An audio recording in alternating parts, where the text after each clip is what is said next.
நடந்ததுன்னு தெரியவே இல்லை. அவங்க என்ன பண்ணுறாங்க, ஆட்டோ ரிக்ஷாவில் அழைச்சிட்டு போய் கவர்மெண்ட் ஹாஸ்பிட்டலில் சேர்க்குறாங்க.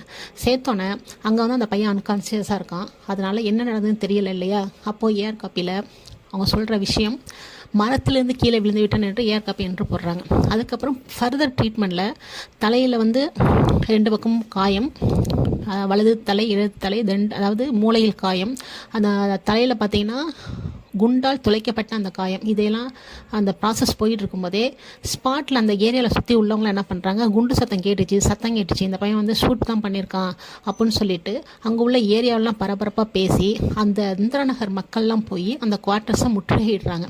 இந்த சுச்சுவேஷனில் அந்த கன்சர்ன்டு போலீஸ் என்ன பண்ணுறாங்க, ஹாஸ்பிட்டலுக்கு போயிட்டு அந்த பையன் வந்து மயக்க நிலையில் இருப்பதன் காரணத்தால் அவரோட அம்மாட்ட ஒரு இன்ஃபர்மேஷன் வாங்கி எஃப்ஐஆர் ஃபைல் பண்ணுறாங்க அண்டர் செக்ஷன் 307, அதாவது அட்டம் டு மர்டர். அந்த பையன் உயிரோட தானே இருக்கான் இல்லையா. அதனால் திரும்ப அன்னைய தினமே 5:30 மணிக்கு அந்த பையன் வந்து இறந்தோன்னே அந்த செக்ஷன் 302 இந்தியன் பீனலுக்குள்ளே மாற்றப்படுகிறது.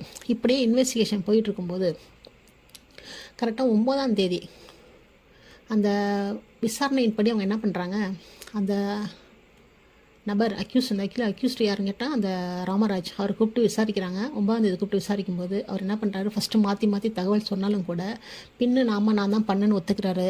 அதன் அடிப்படையில் அவர்கிட்ட அந்த குற்றம் சம்மந்தமான விஷயத்தெல்லாம் கேதர் பண்ணிவிட்டு அந்த கன்ஃபெஷன் வாங்குவாங்க இல்லையா, அதுபடி அந்த கன்ஃபெஷன் வாங்கும்போது அந்த வெப்பனை பற்றி எங்கன்னு கேட்டால் அந்த துப்பாக்கியை மட்டும் கூவமாத்தில் தூக்கி போட்டதாகவும், அதில் மீத இருக்க அந்த குண்டை வந்து அந்த எம்எல்ஏ ஹாஸ்டல் பக்கத்தில் ஏதோ ஒரு ஆற்றங்கரையில் தூக்கி போட்டதாகவும், தென் அந்த துப்பாக்கி குண்டு உள்ள அந்த பையை மட்டும் தனியாக அந்த எம்எல்ஏ ஹாஸ்பிட்டல் பக்கத்தில் வேற ஒரு ஏரியாவில் தூக்கி போட்டதாகவும் கன்ஃபெஷன் கொடுக்குறாரு.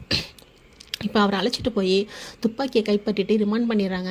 ஆஃப்டர் தட் அந்த குண்டு அப்புறம் அந்த பை எல்லாத்தையும் ரெக்கவர் பண்ணிவிட்டு அந்த பிரேத விசாரணை பண்ணிவிட்டு அந்த பிஎம் ரிப்போர்ட்லாம் பண்ணுவாங்க இல்லையா, அதில் வந்து அவரோட என்ன சொல்கிறாங்கன்னா, பிஎம் ரிப்போர்ட்டில் அந்த பையன் வந்து எப்படி இறந்தான், எதன் அடிப்படையில் இறந்தான்னு சொல்லிட்டு அந்த ஒப்பீனியன் சொல்லும்போது, இறந்தவர் தலையில் துளையிடப்பட்ட துப்பாக்கியால் ஏற்பட்ட அந்த காயத்தின் காரணமாகத்தான் அதிர்ச்சி மற்றும் இரத்த கசிவு, இந்த காரணத்தால் இறந்திருக்கலாம்னு சொல்லிட்டு அந்த ஒப்பீனியன் சொல்கிறாங்க. இப்போ இதை பேஸ் பண்ணி நம்ம ஏற்கனவே சொன்ன அந்த ட்ரையல் கோர்ட்டில் உள்ள அந்த கன்விக்ஷன் நடந்துருச்சு. அதை பேஸ் பண்ணி இப்போ அப்பீலில் வந்து எதெல்லாம் அந்த ஆர்கியூமெண்ட்டில் பேசுகிறாங்க பார்த்திங்கன்னா, முக்கியமாக எவிடன்ஸ் ஆக்டில் எல்லா செக்ஷனையும் கொண்டு வராங்க. எவிடன்ஸ் ஆக்டில் பார்த்தீங்கன்னா செக்ஷன் 3 பொறுத்த வரைக்கும் ஒரு சத்தத்தை கேட்டது ஒரு ஃபேக்ட்டு.